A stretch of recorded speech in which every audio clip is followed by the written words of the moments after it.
Gimana orang Katolik yang podo-podo mbak awak dewi kok mau bayar, sementara kita nggak bayar? Kenapa?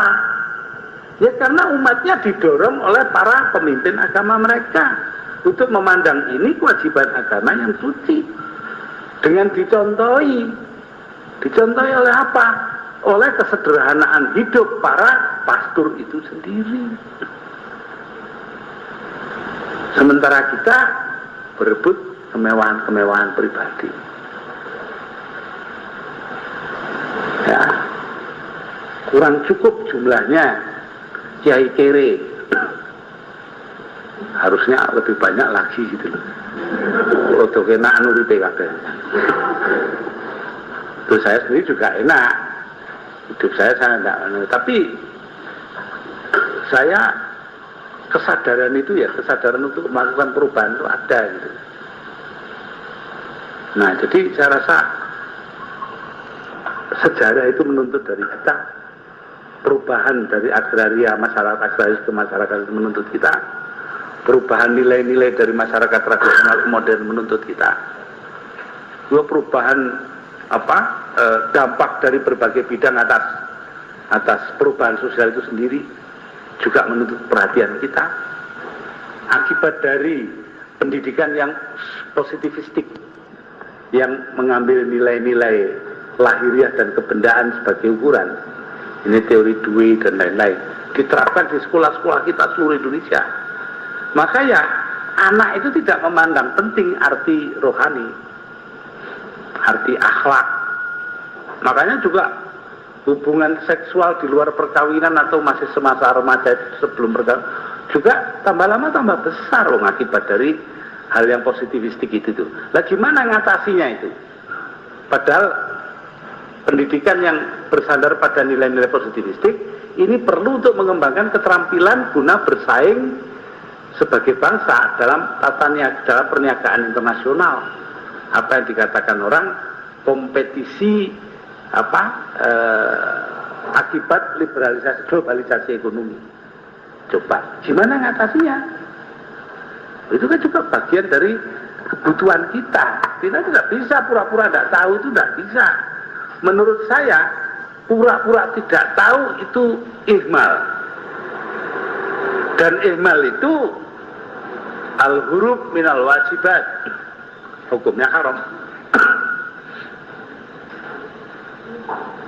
Karena itu saya sendiri melihat semuanya itu ya marilah kita mulai mengembangkan pemikiran-pemikiran dan perhatian kita kepada perluasan cakrawala kita guna mengetahui perubahan-perubahan sosial yang akan terjadi, ya, yang tidak bisa ditolak itu berjalan.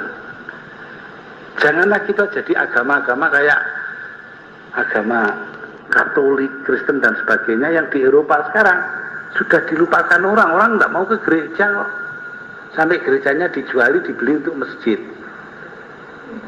Iya, di Sydney itu masjidnya itu beli dari sinagog Yahudi. Di Brussels itu masjidnya bekas gereja. Ya, itu di Amsterdam teman-teman kita orang Indonesia itu nyewa masjidnya orang Hindustan, orang India yang Muslim, terus disewa taruh sini dungo coro Hindi, sini coro Indonesia, ya itu bekas itu sekolah Katolik, sekolah gereja Katolik, ya apa ya kita mau jadi gitu Islam di Indonesia nanti? Wong ini agama mayoritas, ditinggal oleh mayoritas itu sendiri, karena tidak concern, tidak prihatin, tidak peduli. Loh, padahal Islam itu penuh dengan nilai-nilai yang dapat kita pakai untuk mengantisipasi perubahan-perubahan.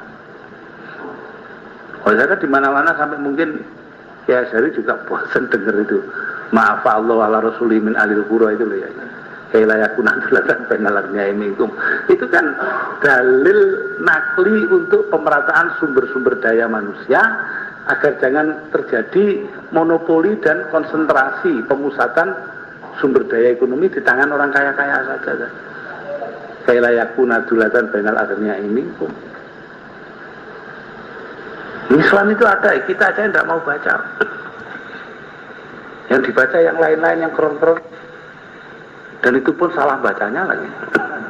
Loh iya, itu malah antar angkal Yahudi wala Nasara hatta tetapi amilatahu. Selama ini adalah kebencian Kristen Yahudi kepada Islam dan kebencian kita kepada mereka sebagai balasan. Akhirnya ya sikap hidup umat kita ya kayak gitu itu. Kemarin tanggal 9 Juni membakar 11 tempat peribadatan Kristen di Surabaya lah ya, sebentar. Katanya mayoritas itu melindungi kafir zimmi. Lah kok malah ngobohi itu gimana ceritanya? Nah jadi ini, saya bacanya lain. Walantar zakal ya walantar ridhonya itu apa? Adamur ridho fi ayyi syai'in. Adamur ridho ay adamu qabulil haq. Al haq dalam Islam yaitu wujudullah kazatil wahid. Keesaan Allah itu yang tidak bisa diterima Kristen dan Yahudi. Ya kalau itu ya wajar saja lah. Kalau mereka menerima kan sudah tidak Yahudi lagi, sudah tidak Kristen lagi loh. Kenapa kok kita geger? Quran mengatakan malantar tu angkal Yahudi wala Nasara, itu kok kita gegeri Kristennya. Kalau saya hormat kepada Quran dan saya ketawakan yang Kristennya gitu loh. Gak usah dimarahi. Gak apa-apa, kita juga tidak mau. Wala nardo anhum hatta yattabi'u millatana, kan begitu dah. Ini pada dene tapi lo gitu loh tukaran. Nah itu loh. Ini saja sudah kelihatan gitu loh. Baca itu cari yang keren-keren macane kleru pisan. Ngono kok dididik ning rakyate. Kena-menen sudah. Enggak ngerti perubahan sosial. Kenapa? Karena hubungan antara agama itu dalam masyarakat modern yang pluralistik seperti kita, mau tidak mau harus bergaul dan toleransi, dipaksa oleh keadaan. Majelis Ulama tidak bisa menolak wadah kerukunan antar umat beragama. Harus belajar satu sama lain. Berarti harus ada kerjasama dan saling pengertian. Saya ngelakoni diri itu sorok dengan disalahpahami oleh semua orang NU waktu itu ya. Ya sampai sekarang pun katanya Kiai Hamid Baidawi Lasem, saya ini anteknya Katolik. Ya wis lah gak apa-apa. Dia tidak kenal, kan yang kenal saya ya biar aja lah. Saya rasa inilah hal-hal yang perlu saya kemukakan, yang menyongsong antisipasi perubahan sosial itu dapat dilakukan menurut berbagai cara.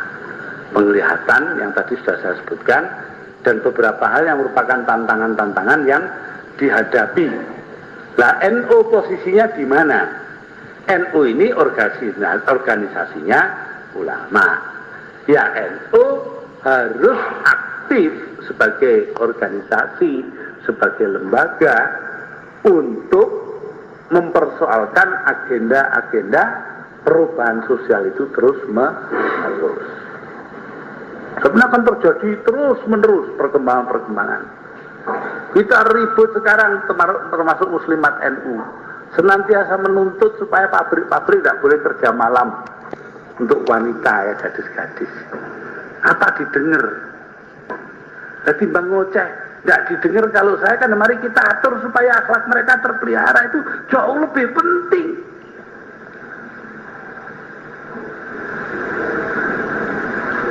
Anak saya ini di Fakultas Psikologi Gajah Mada, dia cerita kepada saya bahwa di Jogja ini nyari tempat untuk menyantuni anak-anak wanita yang gelandangan itu tidak ada. Kalau Darul Aitam ada, tapi ini loh anak yang tidur di emper toko perempuan. Ada satu anak umur 15 tahun, hamil di luar perkawinan, dibuang oleh ayahnya, ayahnya tidak mau tahu. Akhirnya keleleran di pasar Beringharjo. Karena anak saya ini ikut dalam kerja sosial, dia bawa itu, tapi bingung mau dibawa kemana. Disinilah ulama itu akan dikutuk kalau tidak mau tahu ini. Harus mikir kita. Ada satu tempat untuk dandani mereka gitu loh. Sebelum kita kirimkan ke tempat lain ada stasiun.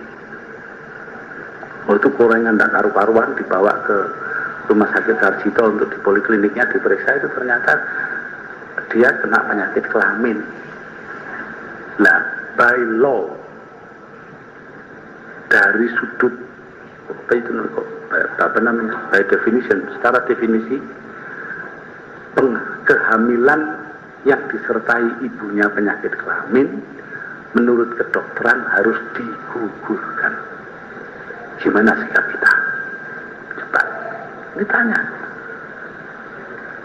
Maaf, ketua umum PBNU tidak bisa jawab waktu anaknya nanya gitu. Terus piye Pak kuwi Pak? Ya simbolis gue nek mutamar koning mutamar ae. Jawaban paling enak kan? Tapi jawaban itu harus direalisir. Sebab kalau tidak direalisir saya bisa lari dari tanggung jawab. Saya harus mempersoalkan itu benar-benar dalam muktamar. Perkara kasus itu tangan ono sih. Malah saya bilang sudah tak golek nih apa sewa rumah tak bayari untuk ngatur mereka. Anak-anak putri gelandangan, nanti anak-anak putra gelandangan itu supaya ada yang sudah 2 hari tidak makan segala macam itu. Iya. Nah, terus begini nanti dipungut pastur, kita marah-marah sama pasturnya. Itu kan ya kita menghina manusia itu namanya. Jadi ya itulah Pak, saya tidak bisa ngomong lebih jauh, ya tidak sistematis karena ini bukan acara formal kayak ini kan pra daurah ini. Tapi saya rasa dari situ bapak-bapak sudah melihat pentingnya kita antisipasi terhadap perubahan-perubahan yang terjadi, dan kita harus memekarkan wilayah perhatian kita dalam hal ini.